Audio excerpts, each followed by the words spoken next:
Hello students, કેમ છો બધા? મજામાં છો? ઓકે, મારું નામ પન્ના પટેલ છે. હું તમને નીટના ક્લાસ આપણે જે કરી રહ્યા છે એમાં તમને હું બાયોલોજી સબ્જેક્ટ ભણાવવાની છું. ઓકે, આપણે કઈ એક્ઝામની તૈયારી કરવાના છે સ્ટુડન્ટ્સ? આપણે નીટ એક્ઝામની તૈયારી કરવાના છે. તો આપણે જ્યારે નીટ એક્ઝામની આપણે તૈયારી કરીએ છીએ તો એમાં આપણે બાયોલોજી સબ્જેક્ટ આપણે ભણવાના છે. તો એ બાયોલોજી સબ્જેક્ટના કેટલા માર્ક હોય એની જો આપણે વાત કરીએ સ્ટુડન્ટ્સ, તો જે નીટની એક્ઝામ જે છે સ્ટુડન્ટ્સ એ ટોટલ 720 માર્કની હોય. તો એમાંથી 50% માર્ક એટલે કે 320 માર્ક જે છે એ બાયોલોજી સબ્જેક્ટના છે. બરાબર?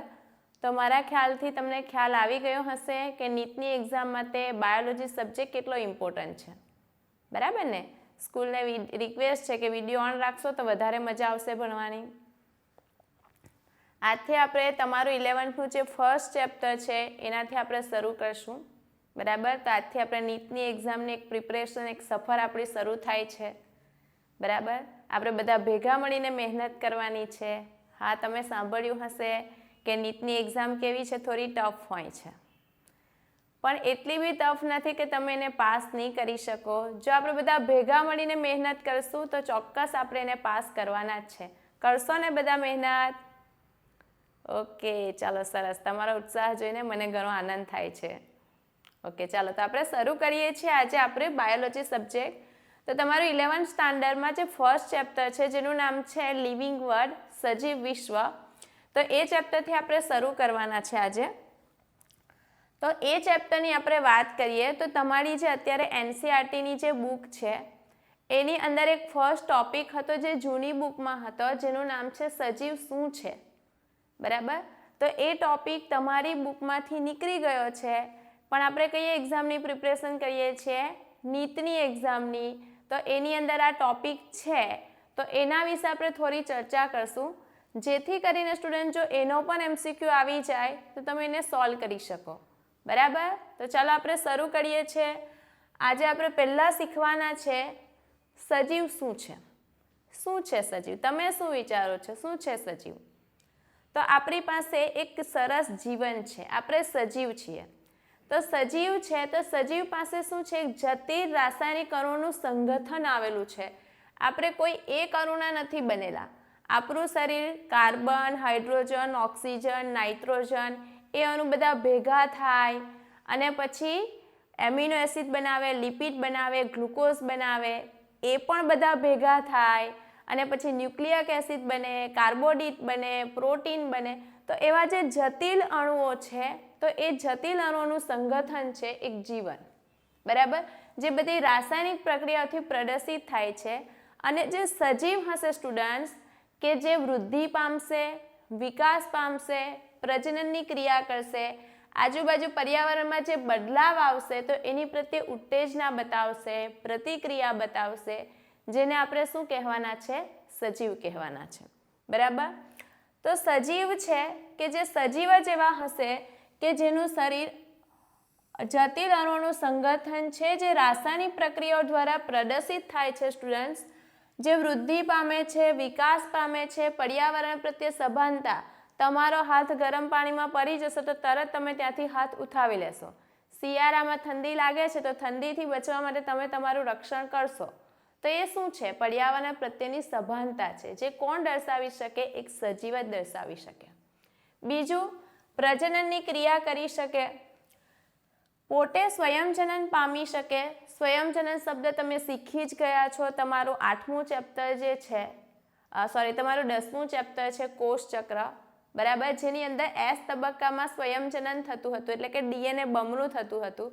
તો સજીવ જ એવા હશે કે જેની અંદર સ્વયંજનન પામવાની ક્ષમતા છે. બાકી બીજા કોઈ નિર્જીવ કોઈ દિવસ સ્વયંજનન પામતા નથી. બરાબર? બીજું, એનું સ્વ આયોજન છે. સજીવો જ એવા હશે કે જે કોષના બનેલા છે, કોષો ભેગા થઈને પેશી બને, પેશી ભેગી થાય, અંગિકા બને, કોષ બને. બરાબર? તો આ બધું જે છે એ કોષીય આયોજન જે ધરાવે છે માત્ર સજીવની અંદર છે. પરસ્પર આકર્ષક છે, બધા એકબીજા સાથે ક્રિયા કરે છે, એકબીજા પર પ્રભાવ છે. તો જે સજીવ છે આપણો મેઇન શું છે, સજીવ આપણે કોને કહીશું? તો સજીવ પાસે અમુક એવા લક્ષણો છે જે નિજીવમાં જોવા મળતા નથી, જેવા કે સજીવ હશે તો એ વૃદ્ધિ પામશે, વિકાસ પામશે, પ્રજનનની ક્રિયા કરશે, બરાબર, સ્વયંજનન પામશે, એની પાસે એક પોતાનું સ્વ આયોજન હશે, કોષો ભેગા મળીને, પેશી ભેગા મળીને, અંગતંત્ર, બરાબર, એ બધું ભેગું મળીને જે એક રચના બનશે તો એ સજીવની જ બનશે, જેને આપણે શું કહેવાના છે? સજીવ. હવે આપણે શીખવાના છે કે સજીવના અમુક લક્ષણો છે. કયા કયા લક્ષણો છે તો તેની વાત કરીએ. તો સજીવના લક્ષણો છે, એક છે વૃદ્ધિ છે, બીજું પ્રજનન છે, ત્રીજું ચયાપચય છે, ચોથું કોષીય આયોજન અને પાંચમું સભાનતા.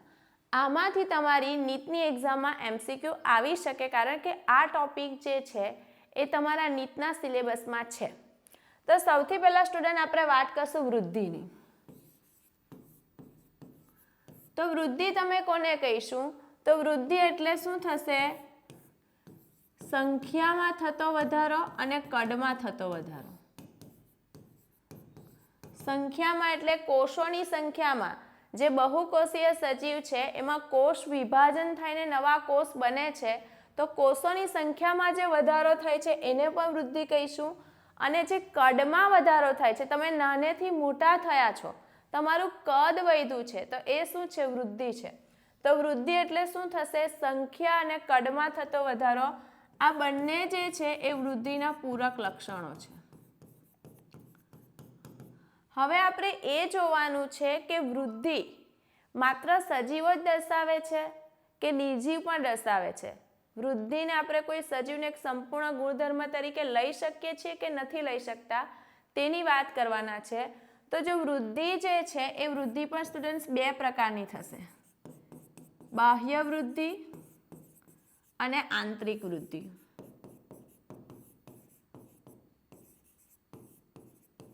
બાહ્ય વૃદ્ધિની વાત કરીએ તો તમે રેતીના ઢગલા જોયા છે કે રેતીની ઉપર બીજા દ્રવ્ય જમા થયા કરશે તો એ ઢગલો મોટો થાય છે, તો એ શું થાય છે? બહાર કદમાં વધારો થાય છે, તો એ થશે બાહ્ય વૃદ્ધિ. તો આ બાહ્ય વૃદ્ધિ કોની અંદર જોવા મળશે? નિર્જીવમાં પણ જોવા મળશે, બરાબર ને? રેતીના ઢગલા એ સજીવ નથી, એ નિર્જીવ છે. શું થાય? રેતીના ઢગલામાં વધારો. એવી જ રીતે શિલાખંડો. શિલાખંડો એટલે કે તમે હિમાચલ પ્રદેશ, જમ્મુ કાશ્મીર કે જેમાં પહાડ ઉપર જ્યારે બરફ જામી જશે તો એના કદમાં વધારો થશે, તો એની બાહ્ય વૃદ્ધિ કહેવાશે. આંતરિક વૃદ્ધિ એટલે શું થાય? આપણા શરીરની અંદર, ખાસ કરીને જે સજીવ છે એના શરીરની અંદર કોષો જે છે એ વૃદ્ધિ પામશે, એની સંખ્યામાં વધારો કરશે, તો એ થશે આંતરિક વૃદ્ધિ. શરીરની અંદર થાય, અંદર થતો કોષોના કદ અને સંખ્યામાં વધારો. હવે અત્યારે આપણે શું કીધું સ્ટુડન્ટ્સ? આપણે કે જે સજીવ હશે એનું એક લક્ષણ હશે વૃદ્ધિ.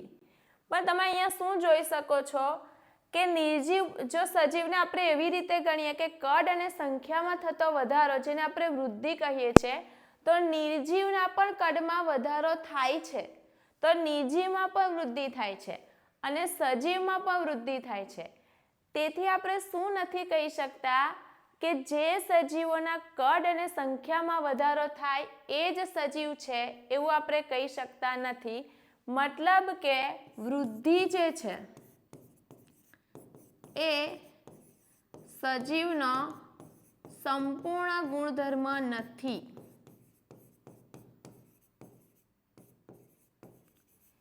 બીજી વસ્તુ, જો સ્ટુડન્ટ અહીંયા આપણે આંતરિક વૃદ્ધિ અને બાહ્ય વૃદ્ધિની વાત કરી રહ્યા છો, તો આ આંતરિક વૃદ્ધિ કેવી હશે?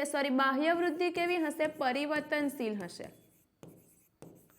પરિવર્તનશીલ મતલબ બરફ છે, આ પહાડ છે, આ પહાડ ઉપર આ રીતે બરફ જામી ગયો છે, બરફ. હવે એના કદમાં વધારો થયો છે, પણ જ્યારે બરફ ઓગળી જશે તો શું થશે? આ જેવો પહાડ હતો એવો જ પહાડ પાછો થઈ જશે, તો એ વૃદ્ધિ કેવી થઈ ગઈ? પરિવર્તનશીલ.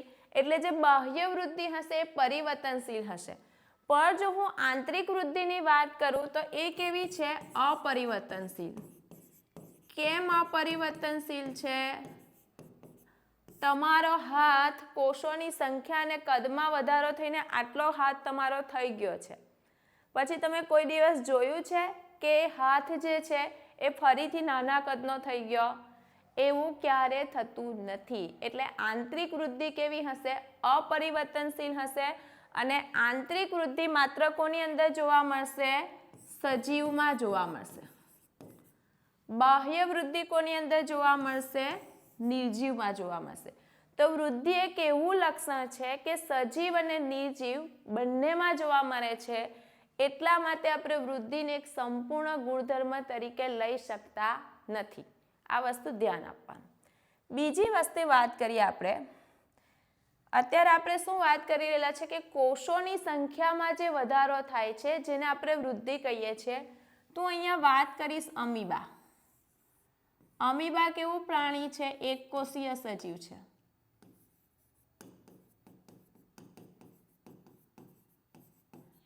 તો અમીબામાં શું થાય છે? દ્વિભાજન થાય છે. કોષ વિભાજનનું દ્વિભાજન થાય છે અને બીજા 2 અમીબા બને છે.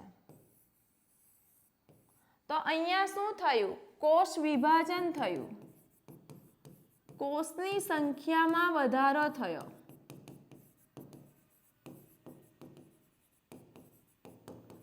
તો હવે જો આપણે એવું વાત કહીએ છીએ કે વૃદ્ધિ મતલબ કે કોષોની સંખ્યામાં વધારો થાય, તો અહીંયા અમીબાની કોષોના સંખ્યામાં વધારો થયો, પણ આ જ વસ્તુ અમીબામાં નવા અમીબા બનાવવા માટેની પ્રક્રિયા છે, એટલે કે આને આપણે પ્રજનન પણ કહી શકીએ છીએ. તો જે એક કોષીય સજીવ છે જેમાં વૃદ્ધિ અને પ્રજનન આ બંને અલગ અલગ લક્ષણ છે, પણ બંને એક સાથે આવે છે, એક જ જેવા છે, તેથી આપણે સ્પષ્ટ નથી.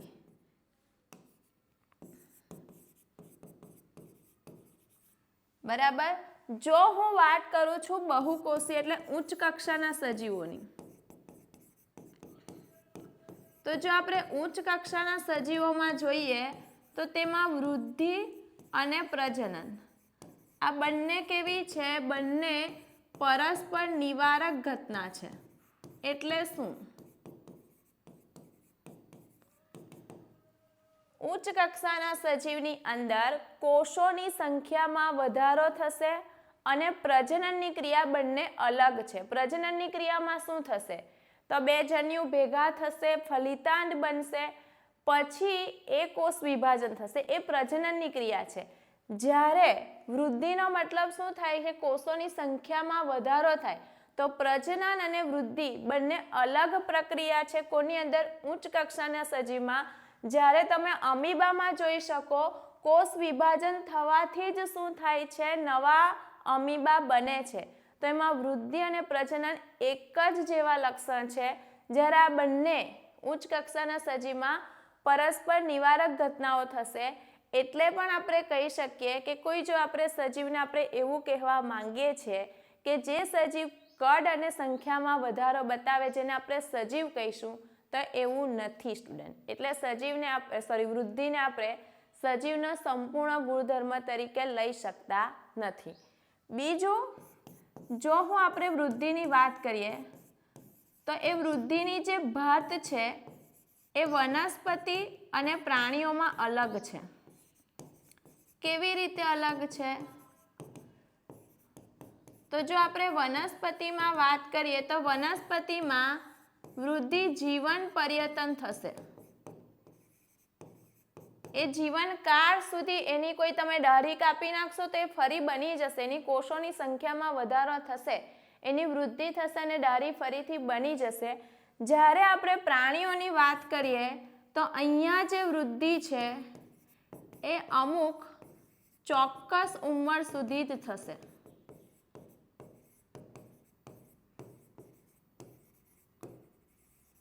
તો વનસ્પતિ અને પ્રાણીઓમાં વૃદ્ધિની 2 અલગ અલગ ભાત જોવા મળશે.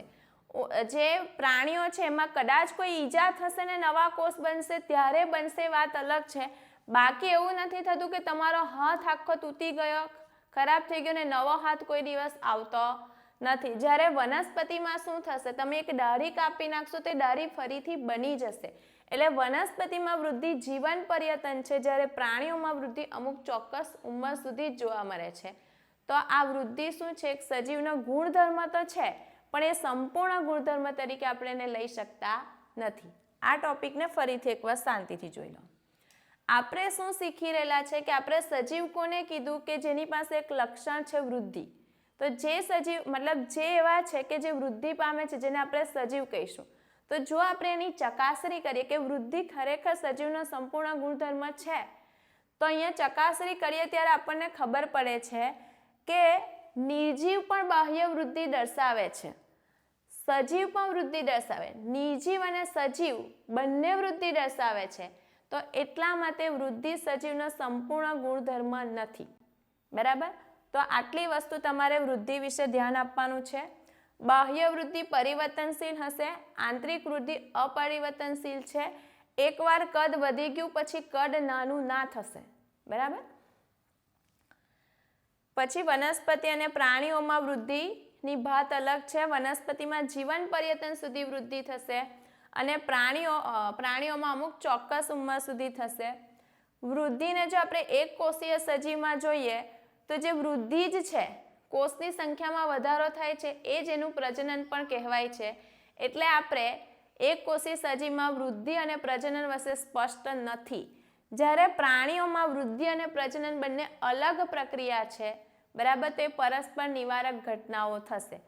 આ ઓવરઓલ ટોટલ તમારે ખાલી એટલું વસ્તુ પર ખાસ ફોકસ કરવાનું છે કે વૃદ્ધિ સજીવનો સંપૂર્ણ ગુણધર્મ નથી. કારણ શું છે?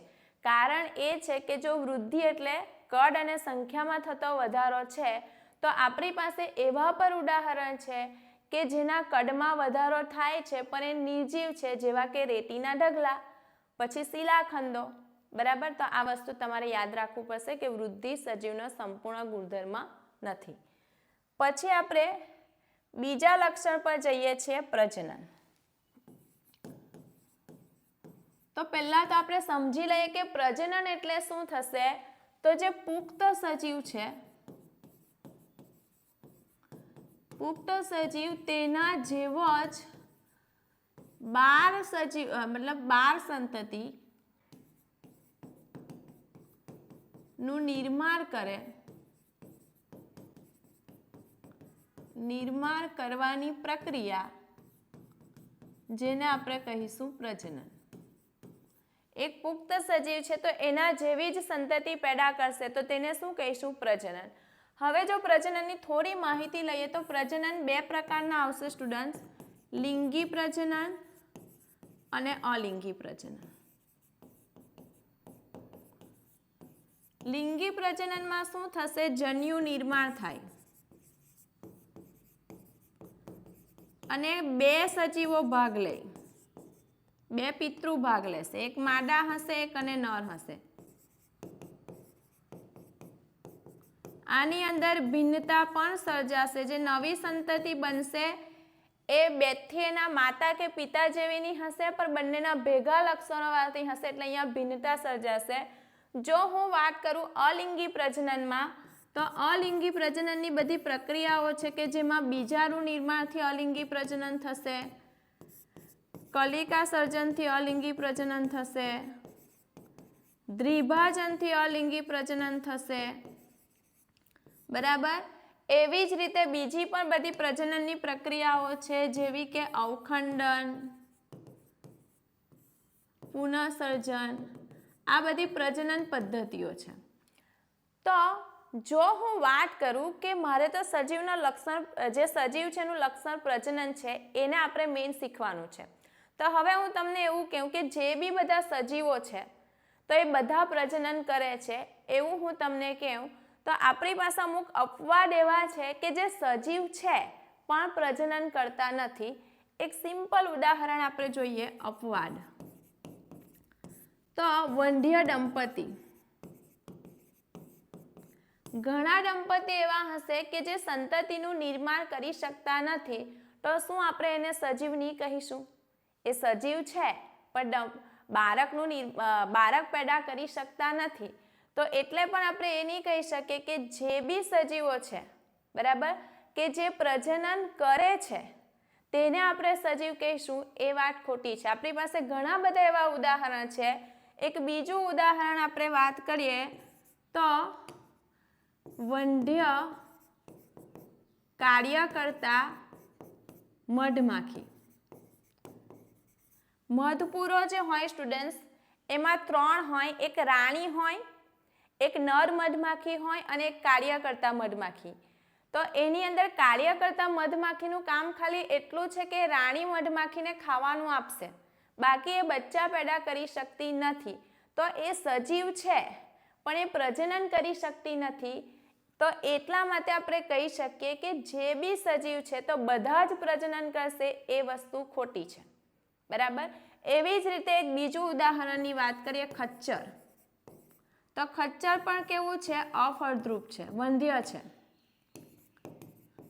ખચ્ચર પેદા કેવી રીતે થાય? તો ખચ્ચરની અંદર માદા ઘોડી અને નર ગધેડો, આ બે વચ્ચે પ્રજનન કરાવીને ખચ્ચરનું નિર્માણ થાય, પણ ખચ્ચર કોઈ દિવસ નવી સંતતિનું નિર્માણ કરી શકતું નથી. તો શું આપણે ખચ્ચરને આપણે સજીવ નહીં કહીશું? ખચ્ચર સજીવ છે પણ એ પ્રજનન કરી શકતું નથી. તો આપણે જે કહેવા માંગીએ છીએ, મતલબ ટૂંકમાં, કે જે સજીવ છે એ બધા પ્રજનન કરે, એ વાત ખોટી છે, બરાબર. બધા સજીવ પ્રજનન કરી શકતા નથી. લખી દઈએ આપણે, બધા સજીવો પ્રજનન કરી શકતા નથી. તેથી આપણે શું કહીશું કે જે પ્રજનન છે એ પણ સજીવનો સંપૂર્ણ ગુણધર્મ નથી. સજીવનો સંપૂર્ણ ગુણધર્મ નથી. બહુ જ ઇમ્પોર્ટન્ટ છે. તો અહીંયા આપણે 2 લક્ષણ શીખ્યા. એક શું શીખ્યા? વૃદ્ધિ. અને બીજું શું શીખ્યા? પ્રજનન. તે બંને લક્ષણ એવા છે કે જેને આપણે સજીવના સંપૂર્ણ ગુણધર્મ તરીકે લઈ શકતા નથી. હવે આગળ જોઈએ. હવે આપણે જે શીખવાના છે ત્રીજો ગુણધર્મ, જેનું નામ છે ચયાપચય. ચયાપચય એટલે 2 પ્રક્રિયા, ચય અને અપચય. તો આપણે બધા જે સજીવો છે એ ઘણા બધા રસાયણોના બનેલા છે. ઘણા બધા રસાયણોના બનેલા પણ છે સ્ટુડન્ટ્સ. અને બીજું કે આપણા જીવન દરમિયાન ઘણા બધા અણુ બનવાના પણ છે, જીવઅણુ, ને ઘણા બધા જીવઅણુ તૂટવાના પણ છે. એમિનો એસિડ જોડાઈને પ્રોટીન બનવાનું પણ છે અને પ્રોટીન તૂટીને એમિનો એસિડ બનવાના પણ છે. તો આપણા શરીરની અંદર, મતલબ કે જે બી વનસ્પતિ છે, ફૂગ છે, પ્રાણી છે, બેક્ટેરિયા છે, જે બી સજીવો છે, એના શરીરની અંદર ઘણી બધી ચયાપચય પ્રક્રિયાઓ એક સાથે થાય, જેમાં ઉર્જા બનશે પણ અને ઉર્જા વપરાશે પણ. કઈ ક્રિયા કરાવવા માટે? વૃદ્ધિ, વિકાસ અને પ્રજનનની જેવી ક્રિયાઓ કરાવવા માટે. તો હવે હું વાત કરું છું કે ચયાપચય એટલે શું થશે? શરીરમાં થતી કુલ રાસાયણિક પ્રક્રિયાનો સરવાળો છે.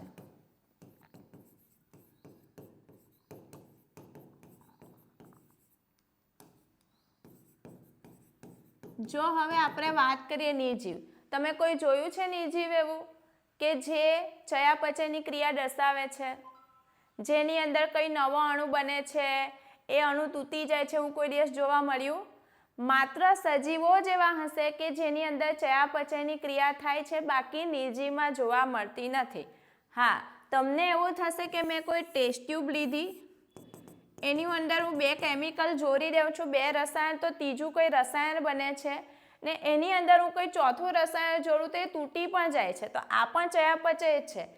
હા, આમાં ચય અને અપચય બંને પ્રક્રિયા થાય છે, પણ આ કોષમુક્ત પ્રણાલીમાં થાય છે, કોષની બહાર થાય છે, ઇન વિટ્રો થાય છે. કોષની અંદર થતું નથી.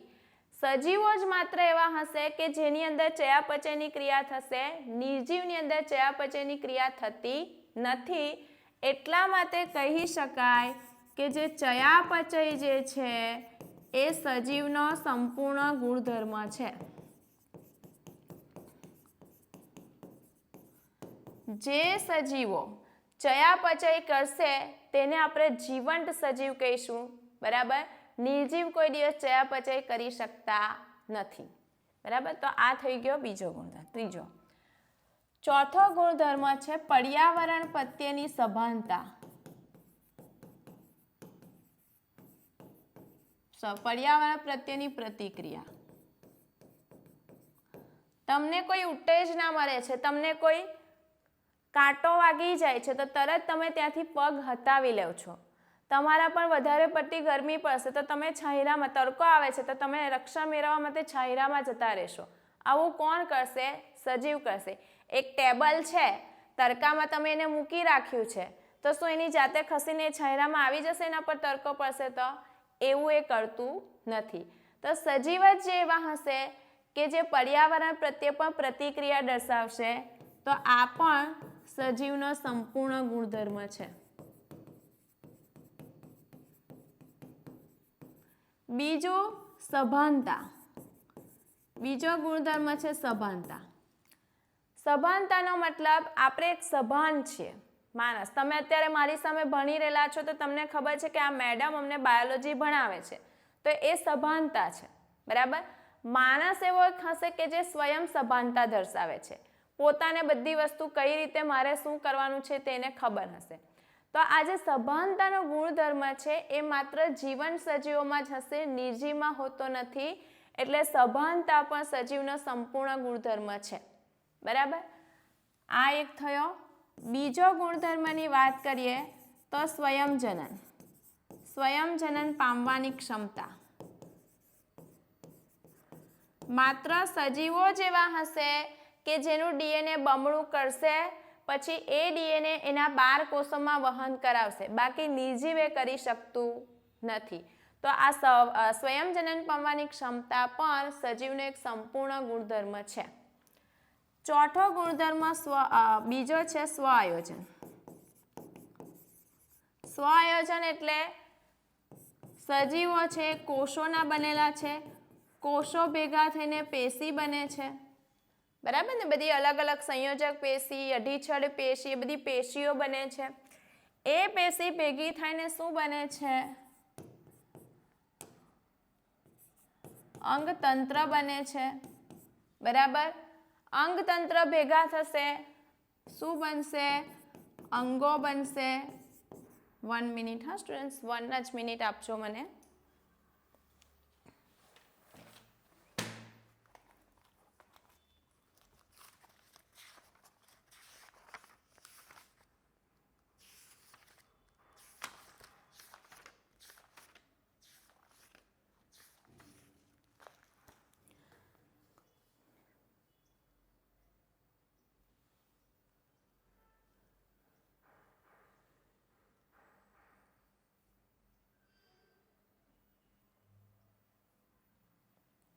ઓકે, ચલો 1 મિનિટ.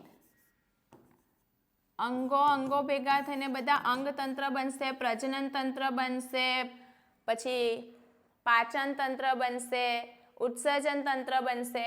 એ બધા અંગતંત્રો બનશે અને પછી શું બનશે? એક સજીવ બનશે. તો આવું આયોજન સ્તર જે છે એ માત્ર સજીવોમાં જોવા મળે છે, નિર્જીવમાં જોવા મળતું નથી. એટલા માટે આપણે સ્વ આયોજનને પણ સજીવનો સંપૂર્ણ ગુણધર્મ કહી શકશું.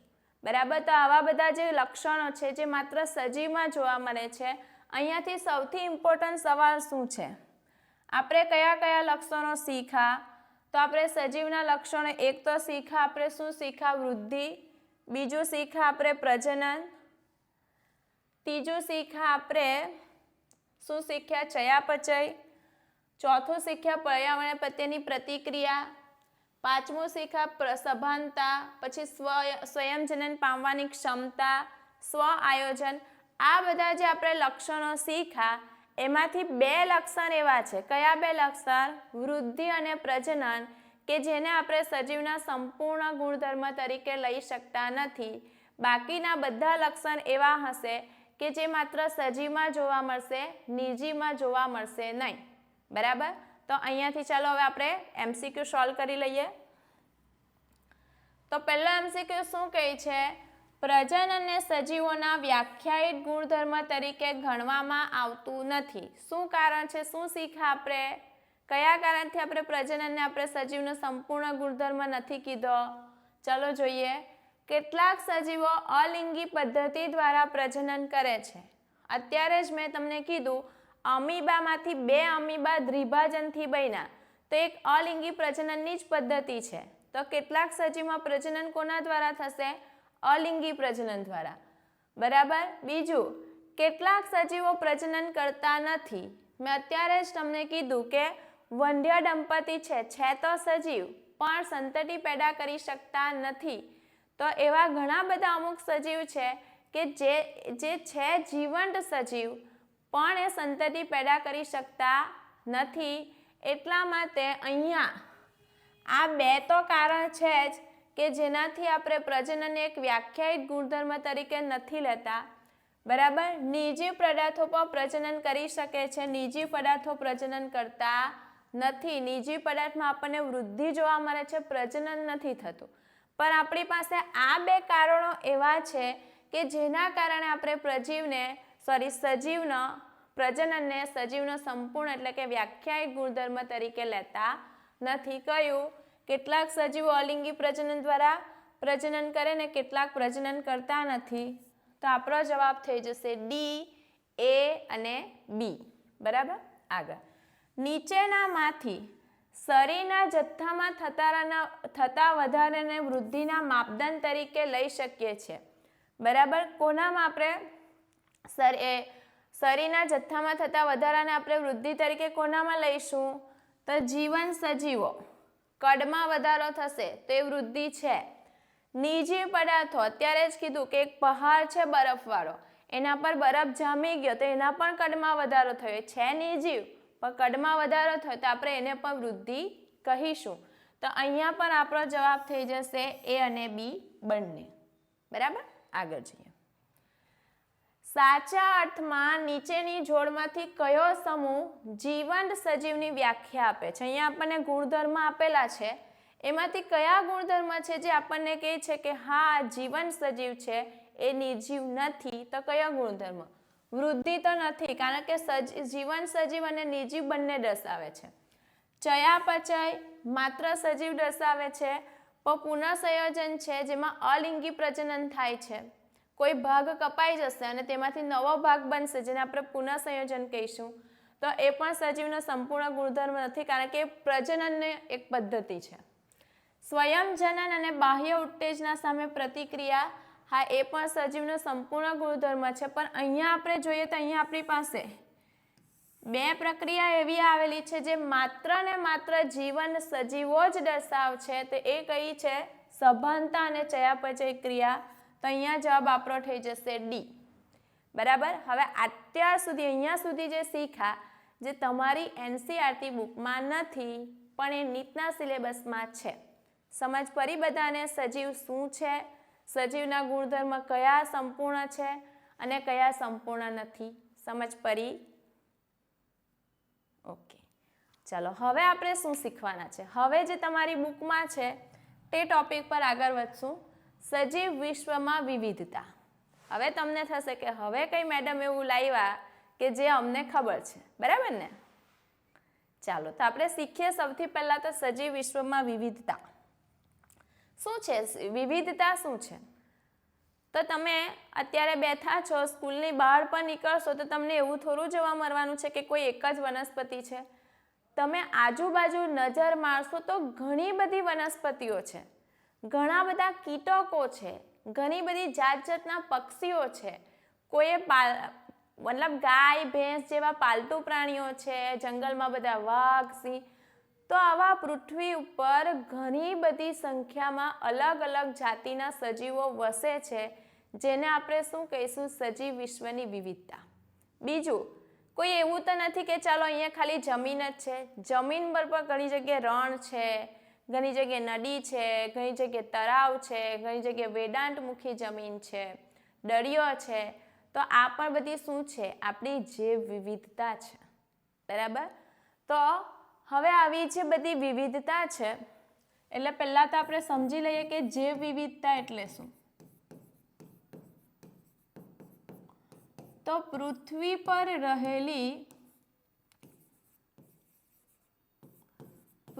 પર રહેલા અસંખ્ય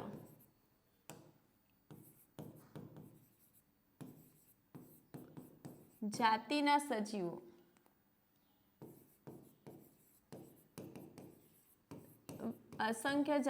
સજીવોની વિવિધતા, જેને આપણે કહીશું જૈવ વિવિધતા. હવે આપણી પૃથ્વી પર તો અસંખ્ય જાતિઓ વસેલી છે, ઘણી જાતિ શોધાઈ ગયેલી છે, અડધાની તો શોધ પણ બાકી છે. તો અત્યારે જો આપણે વાત કરીએ તો આપણી પાસે એક સંસ્થા છે જેનું નામ છે IUCN, જેનું પૂરું નામ શું થશે? પૂરું નામ થશે ઇન્ટરનેશનલ, ઇંગ્લિશમાં લખી દઈએ આપણે, international union of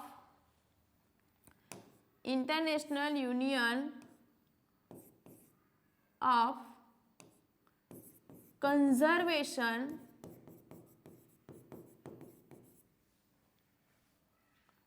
International Code of Conservation and Nature and Natural Source.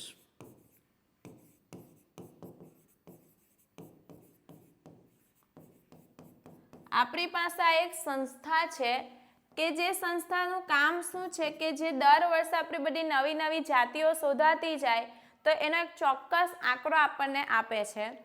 તો આ IUCN ના રિપોર્ટ મુજબ અત્યાર સુધીમાં પૃથ્વી પર ટોટલ 1.7 થી 1.8 મિલિયન જેટલી જાતિ શું થયેલી છે? શોધાયેલી છે. આટલી જ જાતિ ખાલી શોધેલી છે. આ આંકડો ફિક્સ નથી સ્ટુડન્ટ્સ, હજુ તો નવી નવી જાતિઓની શોધખોળ ચાલુ જ છે, એટલે આ આંકડો વધી શકે, ઘટવાનો નથી, યાદ રાખજો. તો આટલી જાતિ આપણી પૃથ્વી પર અત્યાર સુધીમાં શોધાયેલી છે. બહુ ઇમ્પોર્ટન્ટ છે, યાદ રાખજો એક્ઝામ માટે કે અત્યાર સુધીમાં પૃથ્વી ઉપર ટોટલ કેટલી જાતિ શોધાયેલી છે. હા, તમને કહેવાનું હતું કે તમે નોટ્સ બનાવતા રહેજો. હું તમને જે કોઈ બી કહું કે આ લખવા જેવું છે તો તમારે લખી રાખવાનું, એ નીટની એક્ઝામ માટે ઇમ્પોર્ટન્ટ રહેશે. તો આ તમારી નીટની એક્ઝામ માટે ઇમ્પોર્ટન્ટ છે કે પૃથ્વી પર અત્યાર સુધીમાં કેટલી જાતિ શોધાયેલી છે? તો 1.7 થી 1.8 મિલિયન જેટલી જાતિઓ શોધાયેલી છે. ને હવે આવી બધી જે જાતિઓ પૃથ્વી પર રહેલી છે જેને આપણે શું કહીશું? પૃથ્વીની જૈવ વિવિધતા.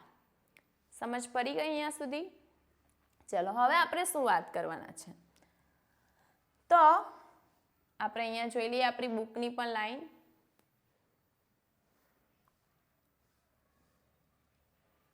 Okay, 1 minute. ઓકે, જો અહીંયા ઇમ્પોર્ટન્ટ છે વનસ્પતિ, પ્રાણીઓ અને સજીવોને આપણે જાતિ સ્વરૂપે, તો હાલના તબક્કે આપણે વિશ્વમાં આખી પૃથ્વી પર 1.7 થી 1.8 મિલિયન જેટલી જાતિઓની સંખ્યા શોધાયેલી છે. ઘણી બધી શોધવાની બાકી પણ છે હજુ, બરાબર. અને પૃથ્વી પર રહેલા સજીવોની સંખ્યા અને પ્રકારો, જેને આપણે શું કહીશું? જૈવ વિવિધતા. કીટકોની સંખ્યા, પ્રાણીઓની સંખ્યા, વનસ્પતિઓની સંખ્યા, તે બધાને આપણે શું કહીશું? આપણી પૃથ્વીની જૈવ વિવિધતા. હવે સ્ટુડન્ટ શું છે કે ઘણા બધા વૈજ્ઞાનિકો છે કે જે આવી જૈવ વિવિધતાની શોધખોળ કરે છે, બરાબર. એમના માટે કેવું છે કે નવીન, એમનું કામ જ એ છે કે નવી ને નવી જાતિની શોધખોળ કરતા રહેશે, એના પર કંઈક ને કંઈક રિસર્ચ કરતા રહેશે, બરાબર. તો એના માટે આપણે એક શીખવાના છે જેને આપણે કહીશું ટેક્સોનોમી, એટલે કે વર્ગીકરણ વિદ્યા, જેને ઇંગ્લિશમાં આપણે કહીશું ટેક્સોનોમી. ચાલો સમજીએ કે વર્ગીકરણ વિદ્યા શું છે. તો જે વૈજ્ઞાનિકો છે કે જે જૈવ વિવિધતાનો અભ્યાસ કરે છે, જેને આપણે શું કહીશું, વર્ગીકરણ વિદ્યાશાસ્ત્રી આપણે કહીશું. હવે વર્ગીકરણ વિદ્યા એટલે શું તે પહેલા સમજી લઈએ. વર્ગીકરણ વિદ્યા એટલે શું થશે કે એ જીવ વિજ્ઞાનની એ શાખા છે જેમાં લક્ષણીકરણ, જેમાં સજીવોનું લક્ષણીકરણ, ઓળખ વિધિ, વર્ગીકરણ અને નામકરણ નો અભ્યાસ કરવામાં આવે, જેને આપણે કહીશું વર્ગીકરણ વિદ્યા, અથવા ઇંગ્લિશમાં એને કહીશું ટેક્સોનોમી. પહેલા આટલી વ્યાખ્યાને સમજી લો. વર્ગીકરણ વિદ્યા એટલે શું કે જેમાં આપણે અભ્યાસ કરી રહેલા છે જૈવ વિવિધતા, એ જૈવ વિવિધતા કોના કારણે છે, સજીવોના કારણે છે. તો જે સજીવો છે બરાબર, કે જેના આપણે લક્ષણોનો અભ્યાસ કરશું, પછી આપણે એને ઓળખ વિધિ કરશું, એને કોઈ ચોક્કસ જૂથમાં વહેંચશું એટલે કે એનું વર્ગીકરણ કરશું, એને નામ આપશું. આ બધાનો અભ્યાસ જેની અંદર આપણે કરશું, જેને આપણે શું કહેવાના છે, વર્ગીકરણ વિદ્યા. બરાબર. હવે જો આપણે વાત કરીએ કે વિશ્વના વર્ગીકરણ વિદ્યાના પિતા કોણ છે, નોટ ડાઉન કરજો આ વસ્તુ. વિશ્વના વર્ગીકરણ વિદ્યાના પિતા કોણ છે, તો એ છે કાર્લ લિનિયસ. કાર્લ લિનિયસ વિશ્વના વર્ગીકરણ વિદ્યાના પિતા છે. વર્ગીકરણ વિદ્યા શબ્દ કોણે આપ્યો, નોટ ડાઉન કરજો. આ પણ વર્ગીકરણ વિદ્યા શબ્દ આપનાર વૈજ્ઞાનિક કોણ છે, શબ્દ આપનાર વૈજ્ઞાનિક છે એબી 1 મિનિટ હે કોહલી 1 મિનિટ.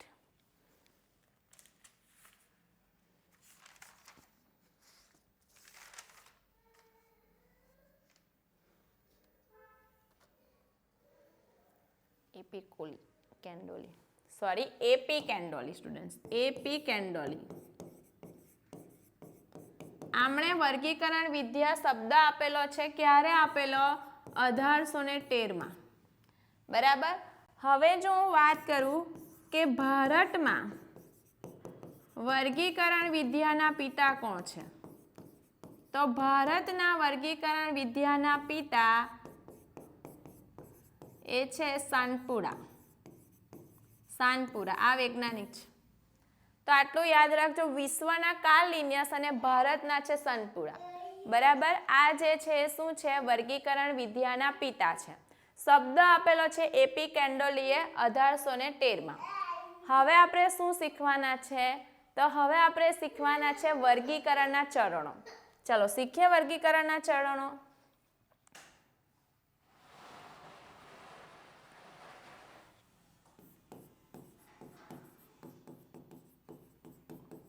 વર્ગીકરણના ચરણો, તો એના 4 ચરણ છે. કયા કયા ચરણ છે, તો પહેલું ચરણ છે લક્ષણીકરણ. ધ્યાન આપજો. લક્ષણીકરણ એટલે શું, કોઈ વૈજ્ઞાનિક હતા, ચલો કોઈ એમેઝોન જંગલ સાંભળ્યું છે તમે, બહુ મોટું જંગલ છે, આપણને 20% ઓક્સિજન એમેઝોન જંગલ આપે છે.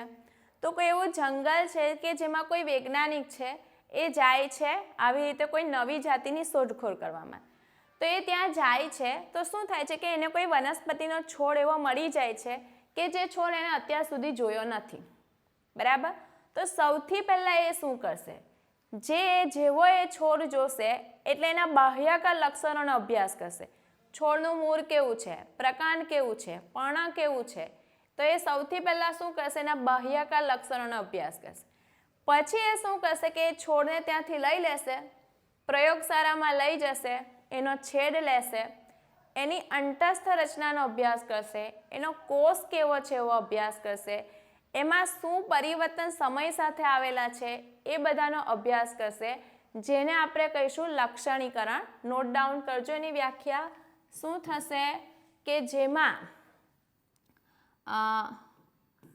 વિજ્ઞાન 1 મિનિટ જેમાં સજીવોના બાહ્યાકાર લક્ષણો,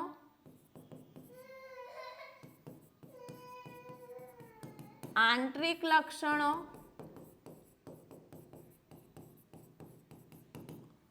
કોષની રચના, એની પરિસ્થિતિકીય પહેલા એની વિકાસની પ્રક્રિયા, પરિસ્થિતિકીય જાણકારી,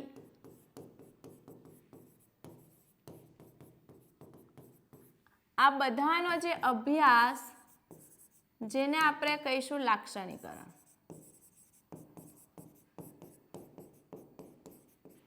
લક્ષણીકરણ. જો આપણે શું શીખી રહેલા છે? વર્ગીકરણ વિદ્યા શીખી રહેલા છે. એ વર્ગીકરણ વિદ્યાનું પહેલું ચરણ છે કે વૈજ્ઞાનિક હતા, જંગલમાં ગયા, કોઈ નવો છોડ મળી ગયો તો સૌથી પહેલા એનું લક્ષણીકરણ કરશે.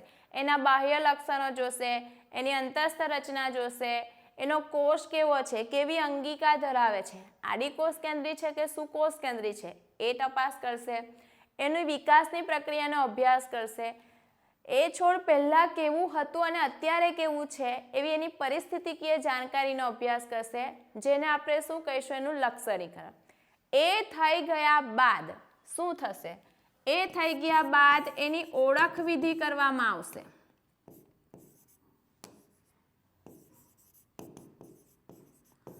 ઓળખ વિધિમાં શું કરવામાં આવશે? તો એના ચોક્કસ લક્ષણોને આધારે, ચોક્કસ એના જે સજીવ છે જેને નવી મળેલી છે તે ચોક્કસ સજીવોના લક્ષણોના આધારે તેને વર્ગીકૃત શ્રેણીમાં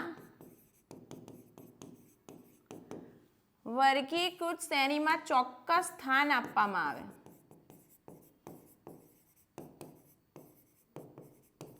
જેને આપણે શું કહીશું? ઓળખ વિધિ. મતલબ શું થશે? આપણી પાસે વનસ્પતિ સૃષ્ટિ, પ્રાણી સૃષ્ટિ, બેક્ટેરિયાની છે, બરાબર, મોનેરા સૃષ્ટિ છે, પ્રોટિસ્ટા સૃષ્ટિ છે, એ બધી સૃષ્ટિઓ છે. હવે કોઈ નવી જાતિ એને શોધાઈ ગઈ તો એને પહેલા એના બાહ્ય લક્ષણોનો અભ્યાસ કર્યો, એટલે કે એનું લાક્ષણિકરણ કરી નાખ્યું. પછી હવે આપણે એને કોની અંદર મૂકવાના છે તો એના લક્ષણોને આધારે આપણે વર્ગીકૃત શ્રેણી આપણી પાસે છે એમાંથી જોઈશું કે કોની અંદર એ બંધ બેસે છે, તેની અંદર આપણે મૂકશું. તેને આપણે એની શું કહીશું? એની ઓળખ વિધિ. એટલે કે જો એ પ્રાણીને મળતું આવતું હશે તો આપણે કહીશું કે એને પ્રાણી છે, જો વનસ્પતિને મળતું આવતું હોય તો એને કહીશું વનસ્પતિ છે. તો એની ઓળખ વિધિ થશે. ત્રીજું ચરણ છે વર્ગીકરણ. વર્ગીકરણ એટલે શું? હવે આપણે શું કરશું કે એના લક્ષણ આપણને ખબર પડી ગઈ છે, આપણને એ પણ ખબર પડી ગઈ છે કે ધારો કે એ પ્રાણી છે તો આપણે એને મૂકી દીધું પ્રાણી સૃષ્ટિમાં. હવે આપણે એને શું કરશું?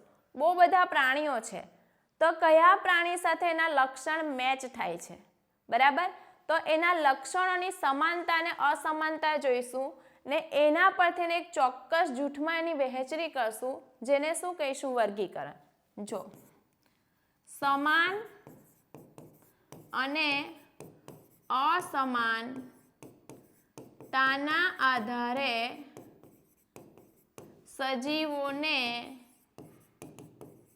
ચોક્કસ અર્થકારક જૂથમાં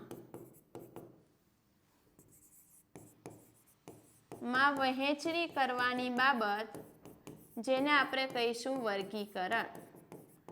તો આ પહેલા 3 ચરણ છે વર્ગીકરણ વિદ્યાના, બરાબર? પહેલા એના લક્ષણો જોયા, પછી એને વર્ગીકૃત શ્રેણીમાં એક જગ્યા આપી દીધી, પછી આપણે એના લક્ષણોની સરખામણી કરી અને પછી એને એક ચોક્કસ જૂથમાં મૂક્યું કે હા વનસ્પતિ છે તો આ આવૃત બીજધારીને મળે છે તો આપણે એને આવૃત બીજધારીમાં મૂક્યું, બરાબર? કદાચ ચાલો જો એ છે અનાવૃતને મળે છે તો એને અનાવૃત, તો એની ચોક્કસ અર્થકારક જૂથમાં એની વહેંચણી કરી જેને આપણે શું કહીશું એનું વર્ગીકરણ. છેલ્લું સ્ટેપ એનું કયું છે તો વર્ગીકરણ વિદ્યાનું છે નામકરણ. નામકરણ મતલબ શું થાય? સજીવોને નામ આપવાની પદ્ધતિ જેને આપણે શું કહીશું નામકરણ. ચાલો હવે અહીંયા શીખીએ છીએ આપણે જે ઇમ્પોર્ટન્ટ છે એક્ઝામ માટે, ખૂબ જ ઇમ્પોર્ટન્ટ છે. નામકરણ જો જોઈએ તો બે પ્રકારના નામ આવશે સજીવના. જેવી રીતે તમારું પણ ઘરમાં કંઈ બીજું નામ, સ્કૂલમાં કંઈ બીજું નામ, એવી રીતે સજીવોના પણ બે પ્રકારના નામ આવશે સ્ટુડન્ટ્સ. એક નામ હશે જેનું સ્થાનિક નામ હશે અને બીજું નામ જે હશે જેનું વૈજ્ઞાનિક નામ હશે. ફરક જોઈએ બંનેમાં શું ફરક છે. સ્થાનિક નામ આંબો, ગુજરાતમાં તમે એને આંબો કહેશો, મહારાષ્ટ્રમાં જશો તો શું કહેશો? આમ. તો તમે જે એક જ દેશ છે પણ જુદી જુદી જગ્યાએ જે જુદું જુદું નામ છે જેને શું કહેવાશે? એનું સ્થાનિક નામ. કોને કહીશું? એક જ દેશમાં અલગ અલગ વિસ્તારમાં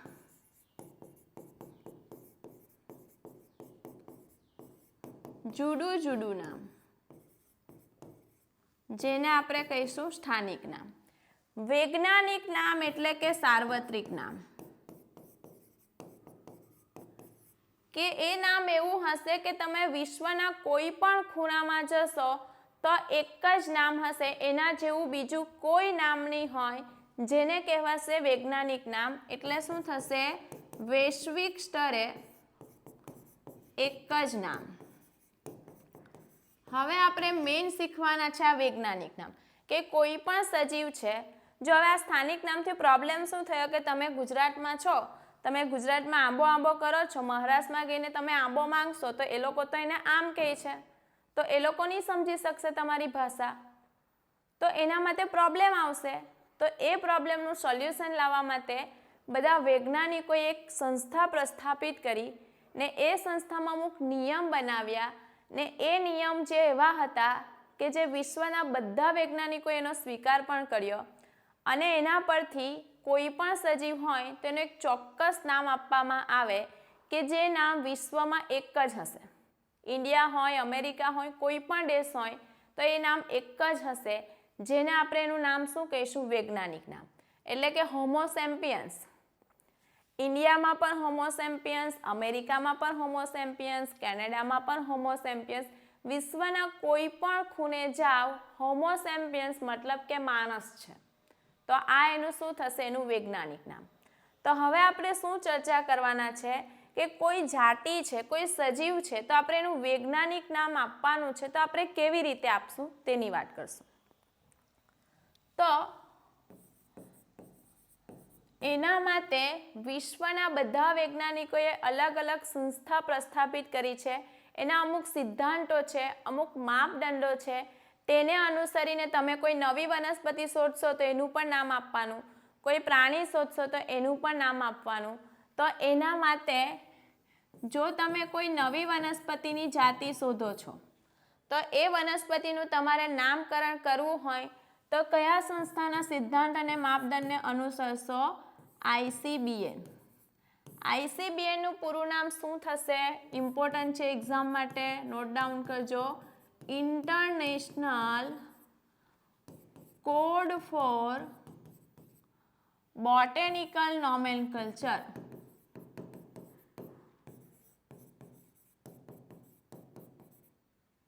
કલ્ચર, 1 મિનિટ.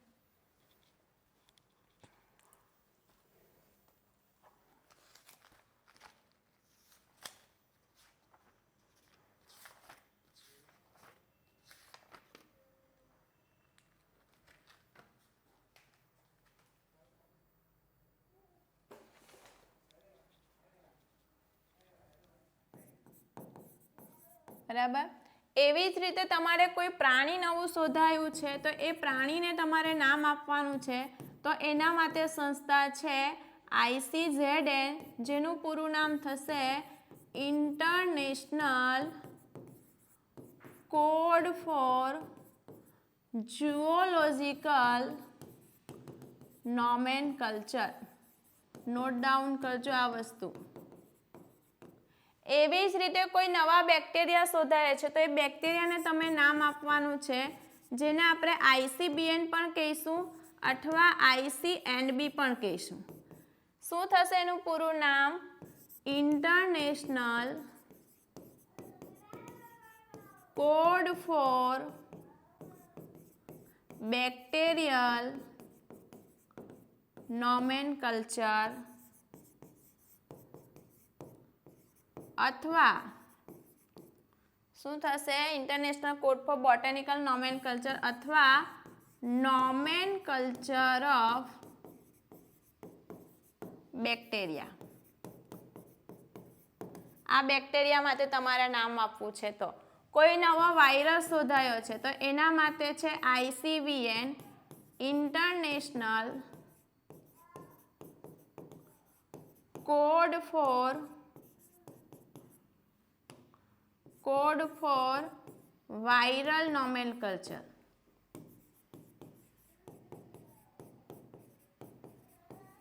તો આવી રીતે આ બધી અમુક સંસ્થાઓ છે જેના ચોક્કસ નિયમ છે. તો વનસ્પતિ શોધાય તો ICBN થી નામ આપવાનું, પ્રાણી શોધાય તો ICZN થી નામ આપવાનું. તો આ રીતે નવી શોધાયેલી જે જાતિ હશે જેને આ સંસ્થા છે એના સિદ્ધાંતો અને માપદંડોને અનુસરીને આપણે એનું નામકરણ કરશું. હવે આપણે નામકરણ કરીએ છીએ તો કોઈ પણ જો ચલો આપણે NCERT ની લાઈન પર શીખી લઈએ.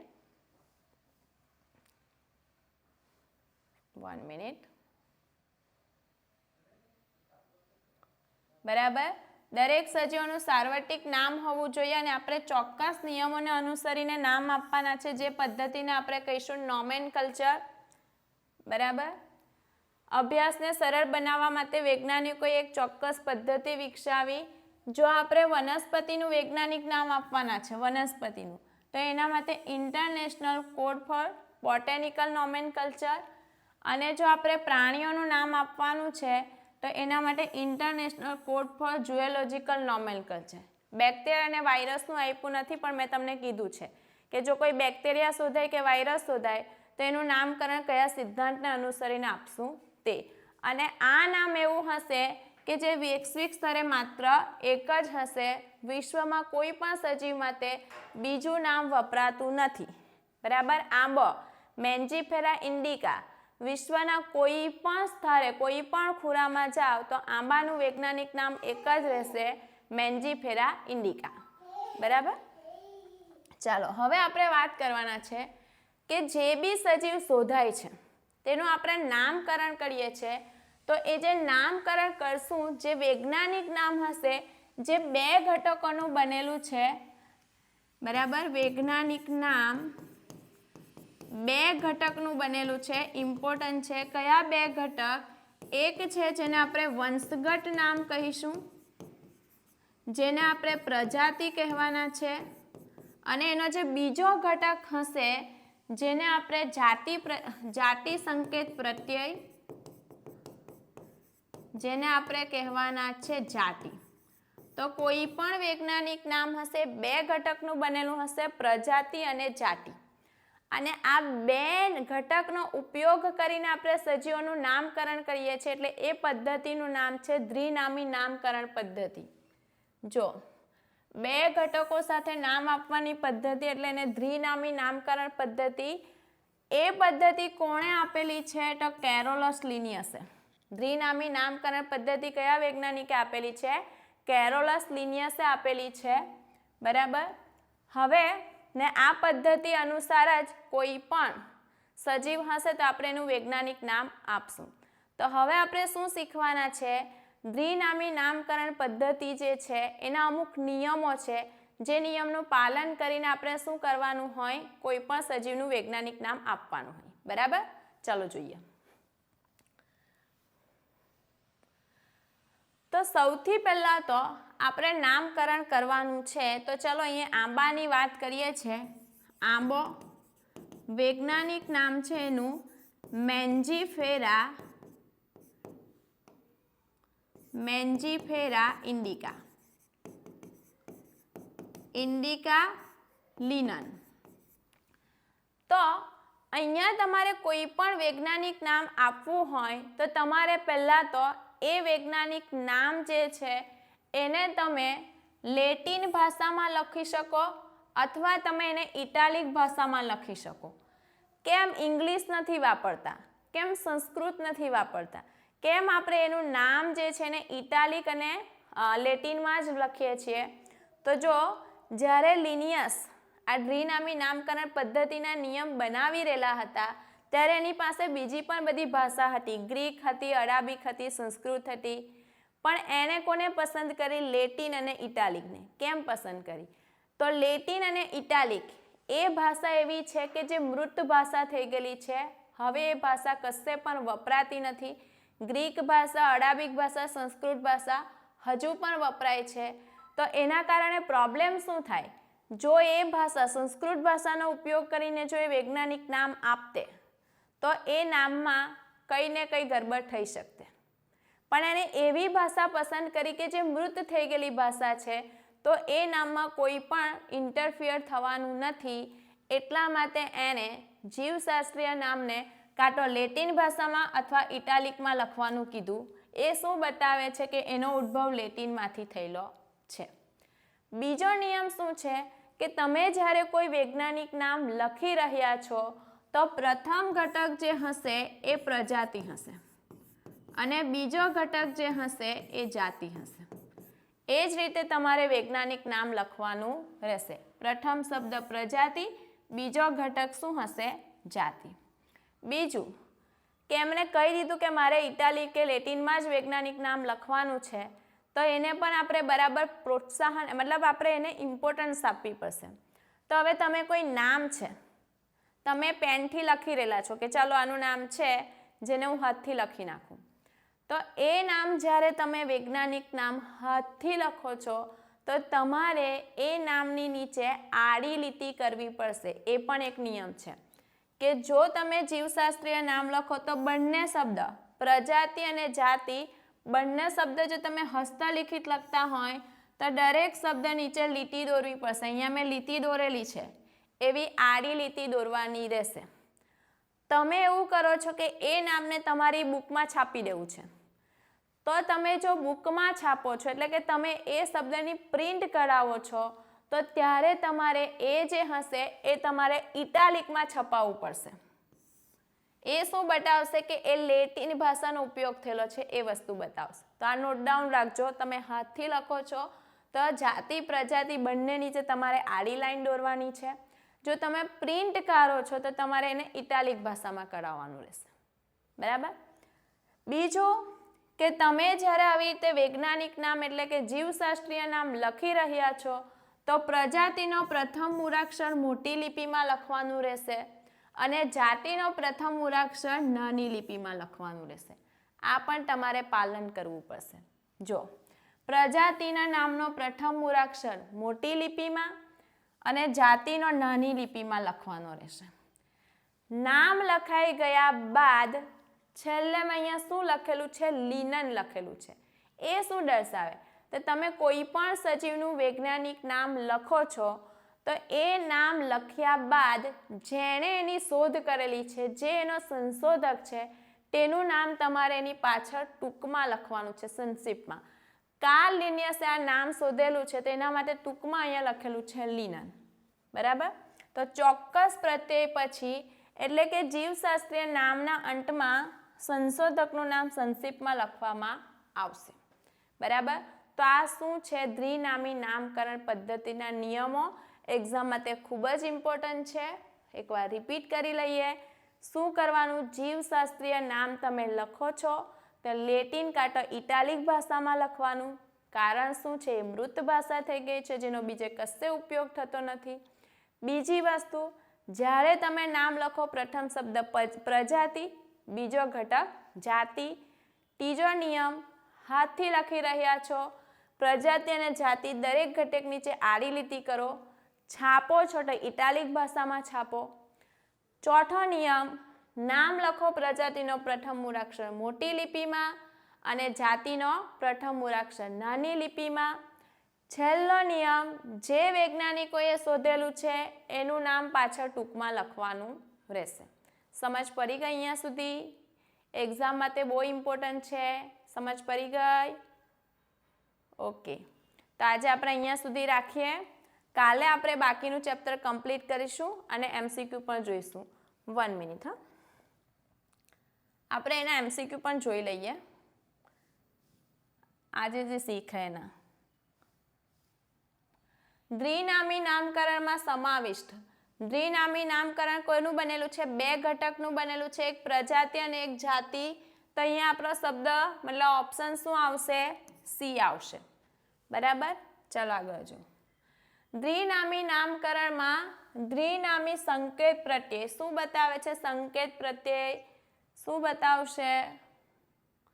પ્રજાતિ વત્તા જાતિ, એકલી પ્રજાતિ, પ્રજાતિ વત્તા જાતિ. સંશોધકનું નામ શું બતાવશે? તમે જે નામકરણ કરશો તો એની અંદર આખું નામ આવવું જોઈએ.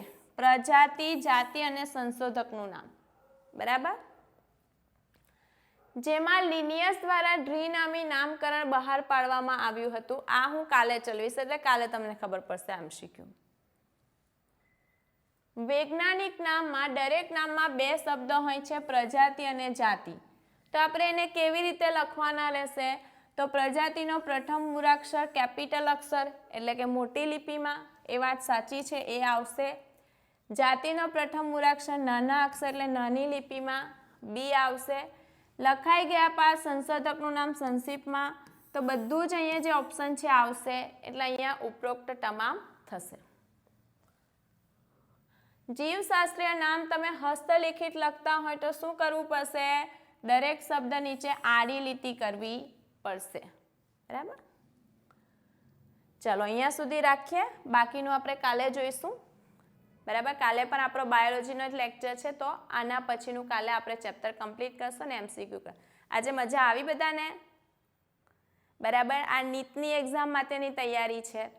બરાબર, સજીવ વિશ્વ એક તમારા માટે નવો ટોપિક છે. એની નોટ્સ જે આજે આપણે લખી છે એ નોટ્સ પણ તમને મળી જશે.